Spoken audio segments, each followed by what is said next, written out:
Hey, so have you ever wondered about the traits or habits of highly creative people? Is creativity something you're born with, or is it a skill that can be developed over time? Also, what does the Bible say about creativity? Well, that's exactly what we're going to talk about this week on this episode.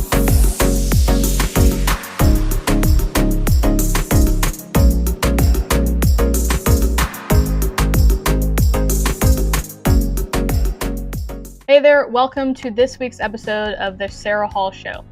I am super pumped and excited to talk to you guys about this topic, creativity. It's one of my favorite things to talk about. And most people who know me say that I am a highly creative person, but I don't just want you to take my word for it. Before we get started diving into some modern studies and science, let me tell you a little bit more about my experience being creative. So over the past few years, I have written, directed, and produced a short film, a full-length feature film, 2 kids' books, and 1 novel. And right now I'm currently working on the script for my next short film. Now, a lot of artists know that it can often take years just to finish and complete, let alone produce only one of these projects. But if I'm being honest, it's not because I'm special.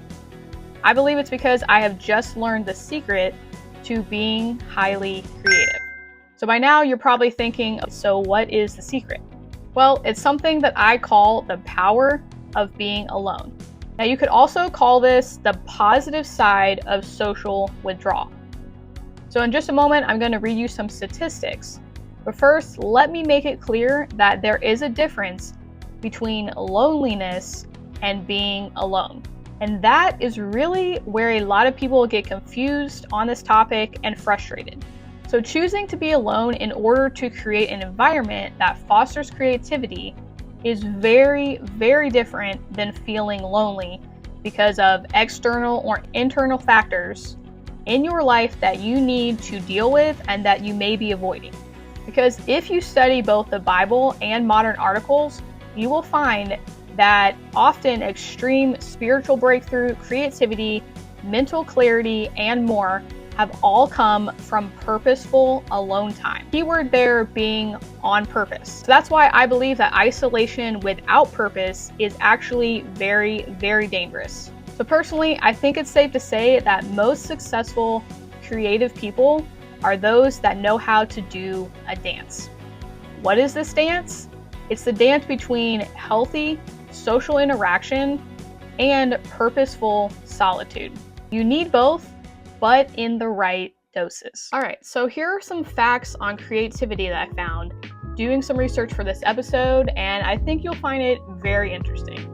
So Maya Angelou said that you cannot use up creativity. The more you use, the more you have. Now, I partially agree with this because I believe that being creative is like anything else.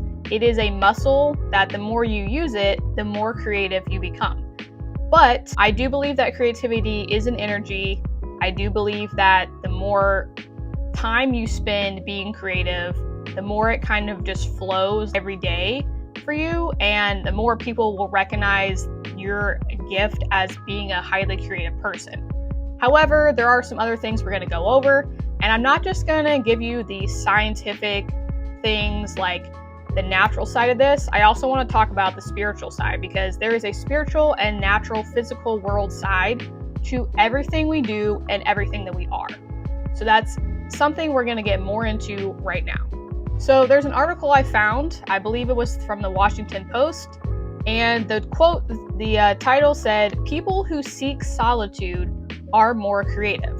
So this article says, children, however, there are some negative sides, as we've already discussed, to solitude or being alone, that a lot of people, I think, again, it's this dance between both, that people think that if you withdraw socially on a regular basis, that's something that's unhealthy, and parents can be really concerned about this with kids growing up when they see that kind of personality come out of being socially withdrawn too much.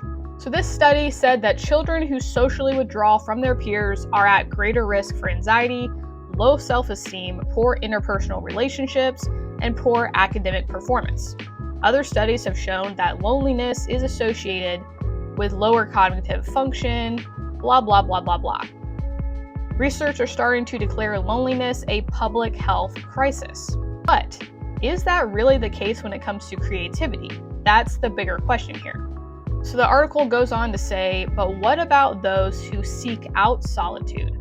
In other words, I already said, those who do it on purpose. It says people who withdraw from others not because they're shy or because they dislike social contact, but rather because they simply enjoy spending time alone. Question mark. A new study by a group of psychologists at SUNY Buffalo finds that not all forms of social withdrawal are harmful. In fact, the study is the first to find a link between a particular type of social withdrawal and a beneficial outcome. In this case, increased creativity. So it continues on to say that being alone reduces the need for impression management without imposing a pattern of behavior to which one feels pressure to conform. So there's another article that I found. It's from thenextweb.com. It says in a joint study by the Drum and Adobe titled Creativity, Collaboration, and Culture, the Impact of Working from Home on Marketers and Marketing. It says 47% of creatives believe the quality of creative work has improved due to working from home. In other words, I think what this article is really getting at is, does it help your cognitive function and your creativity? And I would say what it's saying is having less distractions. So they're in an environment where they're less distracted, they're able to get more work done, and that's kind of what this article is talking about, but it also has some other really good points that I want to share. It also says the same amount disagreed. While only 16% felt that they couldn't work effectively from home, around 56% expect to work mostly from home in the future. Now, this was kind of, I believe, after COVID, like 2020, so just keep that in mind. It goes on to say, although famous writers and artists like Thoreau and Walden created some of their most famous works while in solitude, there's still a lot of stigma facing people who prefer to spend time alone, especially in the workplace. But according to this University of Buffalo study, social withdrawal is positively correlated with creativity, as long as the reason for withdrawal isn't linked to fear, shyness, or avoidance. Now that's something that is really interesting, because now I want to look at the Bible and let's talk about the spiritual side of this. Because we know that as believers, if you're a Christian, if you're a person of faith, we are not to be ruled by fear, by anxiety, by anything like that in any part of our life. So for myself personally, when I was growing up, I did have a bit of a shy tendency in my personality when I was much younger. Now, when I was about 12 or 13, I started coming out of my shell, and I don't consider myself a shy person at all at this point in my life, now that I'm an adult. But there are people who have personalities that probably more introverts. When they socially withdraw, it usually is because maybe they're a little bit drained, they want to be by themselves. But these are also people who are typically highly intelligent and also more creative. So just because your kid or a friend likes to be alone a lot of the time, you don't need to panic, okay? Unless somebody is acting depressed and they're kind of acting strange when they spend time alone, that's a whole other thing. But again, it's because you have to get alone with a purpose in mind. There has to be a reason for socially withdrawing. And that's why I want to look at some characters in the Bible that show just this idea. So first, let's look at Moses. In Exodus 19, chapter 19, verse 3, it says, "And Moses went up to God, and the Lord called him out of the mountain and said, 'Say this to the house of Jacob and tell the Israelites.'" So we see that Moses purposefully went up onto the mountain to get instruction from God on what he was supposed to say to the Israelites and do in that time. So then we see in Mark chapter 1, verse 12, it talks about Jesus, how after he had been baptized, it says in verse 12, immediately the Holy Spirit forced him out into the wilderness. Okay, this was literally the Holy Spirit telling him, hey, you're going to go out into the wilderness and then you can go and read the Bible on what happened during that time period. But there are so many people, especially in the business world, that understand the success principle that spending time alone with purpose is how you reach a certain level of success. Now, in this case, it's creativity, but whether it's creating a vision for your life, for your week, for your year, whether it's getting clarity on business goals, or in this case, spending time with God and maybe getting spiritual revelation, spending time alone with a purpose in mind, doing this on purpose, is a key that we find that is has a positive connection and relationship with creativity. And we see that this is something that happened in the Bible, as well as science now backs this up. So for me personally, what really works when you need revelation, like from God, when you need to pray, when you need a vision, when you need more creativity and you need to be inspired, what I like to say is that you need to protect your creativity.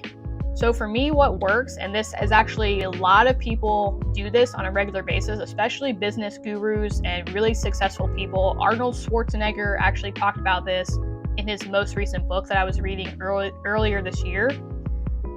What you do is you create a space on purpose that is specifically for your time alone.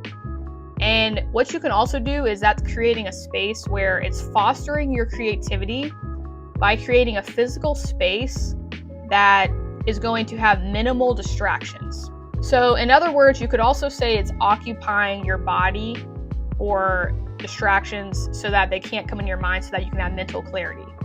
So that might be going on a walk, it might be going to the park, it might be a certain room in your house that you go to. For me, it's like usually my bedroom, or going on walks. Going outside in nature is a big thing for me. So I'll get ideas, I'll hear things from God a lot when I'm outside by myself. There's something about nature as well that just really sparks creativity. But that's kind of, I guess, another topic for another video. Anyway, so I'm going to ask you this question. I want you to consider this if you're struggling to be more creative. The question is, what is your mountain? Just like Moses went up on the mountain to meet with God, what physical space can you use to create, to be your mountain, to get revelation, to be more creative? I would say you need to really make time every single day in a certain space where you go to be creative, to meet with God, and just unlock mental clarity. So find that place in your house, at work. Find a place where you can get alone on purpose on a regular basis. And I promise you, you will start being more creative. You will start to get new revelation and ideas. And quick tip here, definitely take a pen and a notepad with you, because things that come to your mind, you're going to want to write them down. So then another thing that I know a lot of people struggle with is also understanding the difference between productivity and creativity. So you can be a highly creative person and not really get stuff done. So as I mentioned in the beginning of this video, I've done a lot of things that in the past few years that most people are not able to do in that time frame when it comes to artists and being really creative and actually producing and performing based on your level of creativity. So the way that I do that is really, again, it's a muscle. It's something that I've practiced since I was an early teenager. So it's something that comes more naturally to me now, but it's also something I've developed because of discipline. So discipline and actually getting stuff done as an artist is probably another video. It's something separate that I will create very soon. Let me know in the comments if you guys want me to make that video about actually executing on your creative ideas and how do you do that on a regular basis, especially when you have a lot of responsibilities like running a business, you have a family that you're taking care of full time, whatever it may be. Let me know if you want me to make that video, because I think this is something a lot of people struggle with when it comes to being an artist, being an entrepreneur, and actually getting stuff done. But as I've said, that's kind of my take this week on being creative, and I hope that helped you unblock yourself when it comes to being creative. let me know in the comments if this really helped you guys. Purposeful solitude. When you do it on purpose, you will see that is the #1 key to being highly creative. So again, I hope this video helped you out. Let me know in the comments if you enjoyed it, if it really helped you. Like and subscribe, and I'll see you guys very soon in the next video.